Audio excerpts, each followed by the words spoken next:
Santa out of the ring.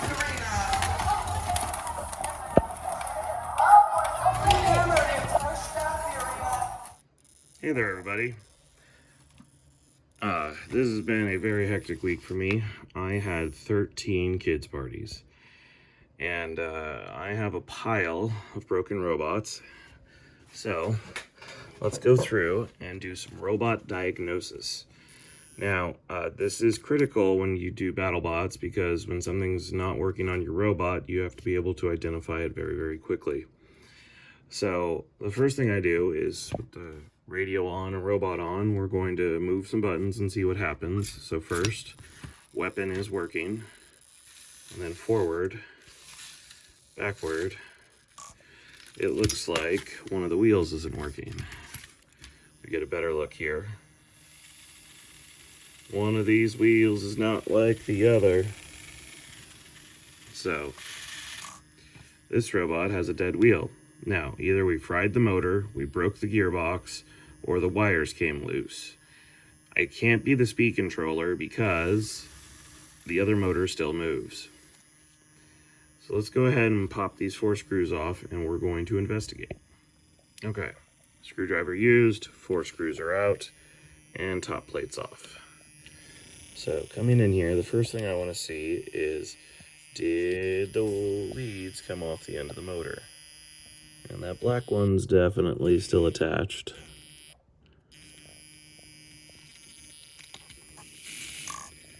The other thing, we can test the gearbox. If you just turn the gearbox, you can actually feel the difference between a broken gearbox and a gearbox that it still works.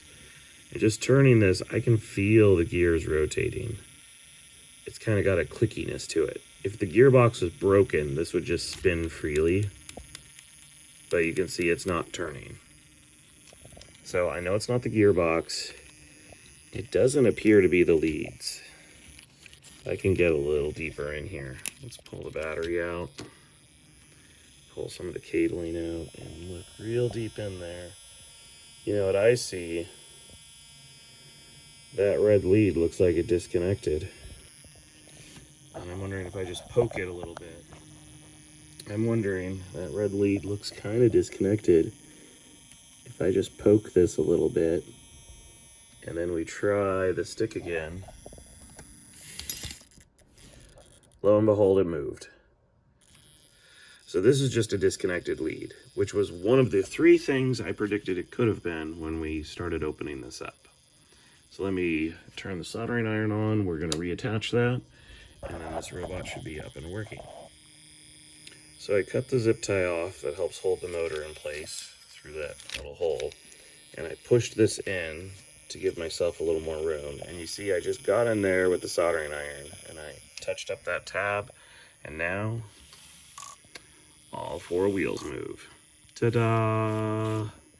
So that fix took me about 4 minutes from start to finish. From when I first turned the robot on and started diagnosing what was wrong, to me making a hypothesis of what the problems could be, to me opening the robot up and just eliminating the possibilities one at a time.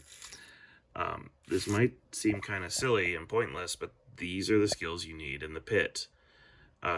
Typically, you get very little time in between matches, and it's up to you to diagnose problems quickly and find fixes. So next, I did cherry pick this problem. This is a unique one. The robot doesn't work, but there's nothing wrong. All right, so this robot is Savage Slice. He is another one of the Bot Bash flippers. And you may notice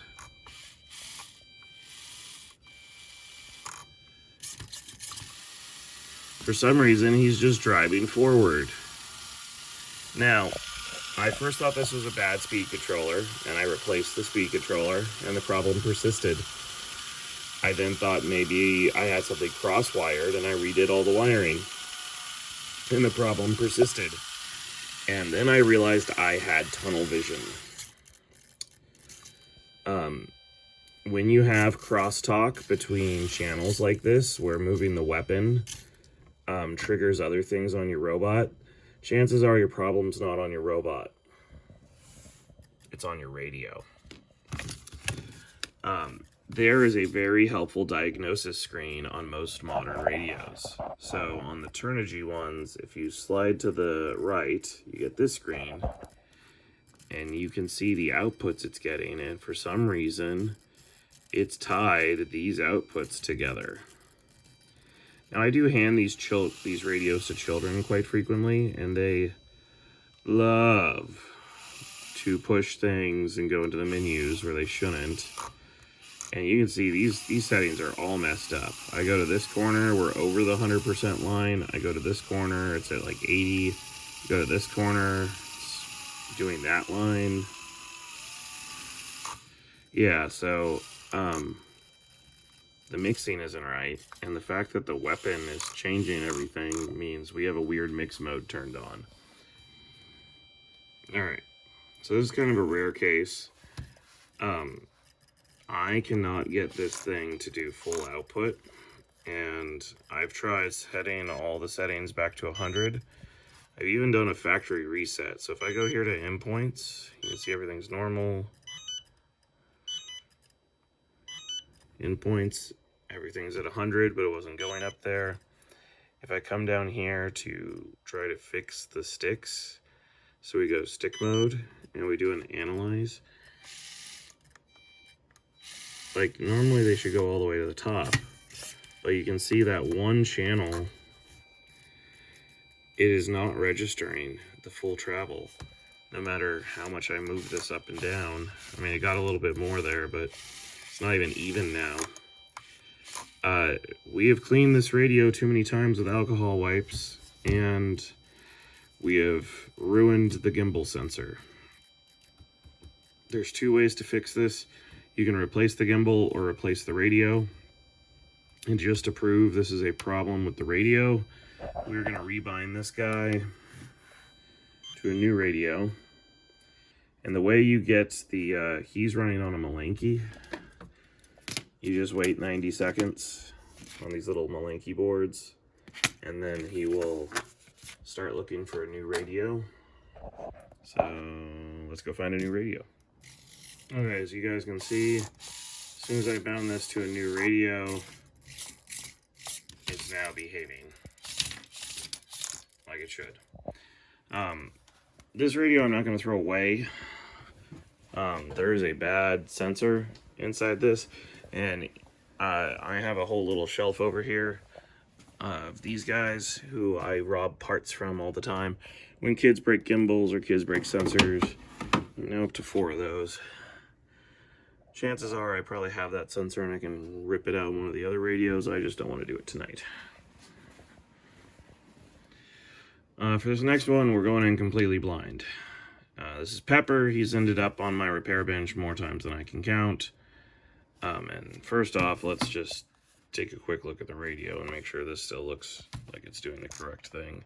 Stick up. Okay, stick up, stick down, stick down, stick right, stick left. Everything's set kind of low, but he should be working. And everything's responding and going back to neutral. Yeah, okay. Radio looks like it works. If you look carefully in there, you can see the blue lights on. We hit forward.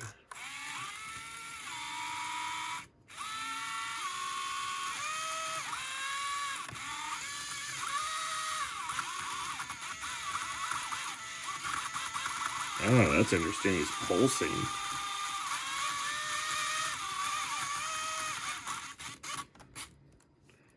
Twitchy, twitchy. Oh. Oh. Oh, we got a good one here, ladies and gentlemen. There is something wrong with main power. Because as he does stuff... Oh, look. Now he's not responding at all. Okay, let's pop her open and see what's up. Alright, ladies and gentlemen, leave a comment if you know what's wrong with this robot. Whoever is closest, I'm going to send them a Skorpios jersey. So take your best guess, guys. It's diagnosis time. I'm thinking there's something wrong with main power or the main battery. Alright, now with the screws off, take the top plate off. Oh, look, it's still even on, but it's lost signal.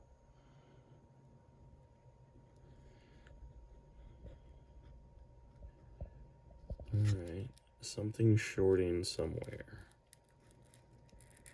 It's not obvious. So, I've been looking through here, tugging on the cables, making sure everything is connected.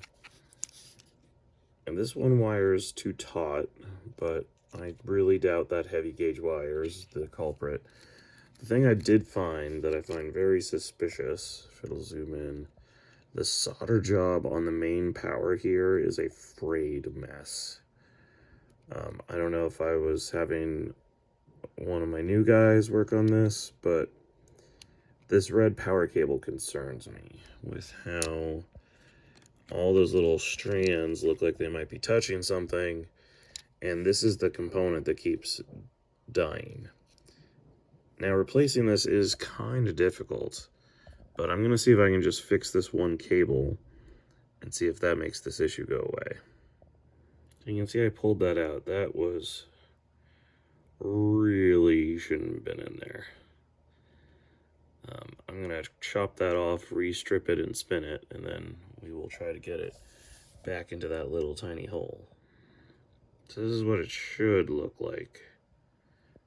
And now I'm going to use my solder sucker and pull the solder out of that hole.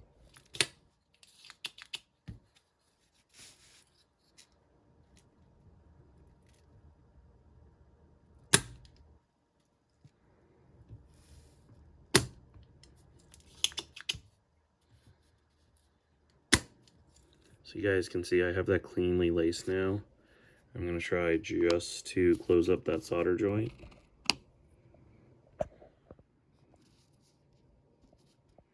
Okay, so now we have a nice clean joint. No things. Let's turn it back on and see if this changed the behavior.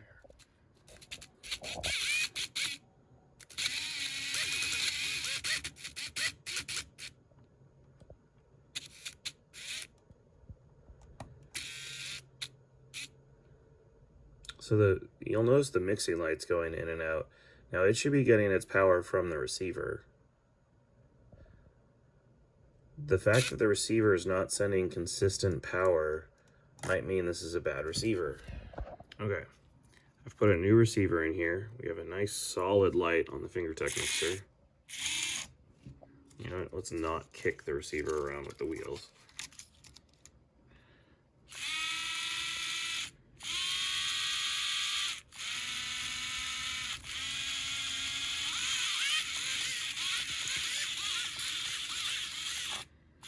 I'm a kid! I'm a kid! I just want to jab the sticks around! Ladies and gentlemen, I think we got down to it. So, I'm going to venture a guess here.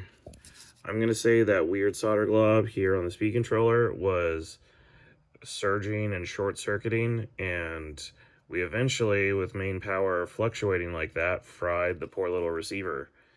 So now with the solder joint fixed, so we're no longer getting that short across the speed controller, and a brand new receiver that is no longer damaged. And by the way, when you find a damaged component, it's very important you throw that thing away. Otherwise, you're going to set it on your bench, forget about it for a while, and then you'll be like, oh, look, a speed controller. I need one of these. And then you try to put it in another robot, and then you're chasing the exact same problem again. It took me a long time to learn what I should throw away and what I should keep. And I can tell you, a $6 receiver should instantly go in the trash if it is giving you issues like what we just saw. So I'm going to button this robot back up, and this robot's good to go. Well, ladies and gentlemen, there you have it. We have managed to trouble fix and get 3 robots back up on the fix shelf. Yeah, look how dirty my fix shelf is. And barren. I need to do a lot more fixing. Here's the broken shelf. Oh God, why? Oh. Anywho. So there you have it, ladies and gentlemen. That was my little lesson on robot diagnosis. And I know troubleshooting isn't always the funnest of tasks, But this is an important skill. It helps with everything from cooking, IT, computers, everything. Being able to look at the system, figure out which part of the system isn't working and why is incredibly important. And these are the skills you need in the pit. So practice them at home. When you have little issues on your robot, fix it at home so you don't fix it in the pits. So I hope everybody enjoyed this week's episode. I am going to go collapse.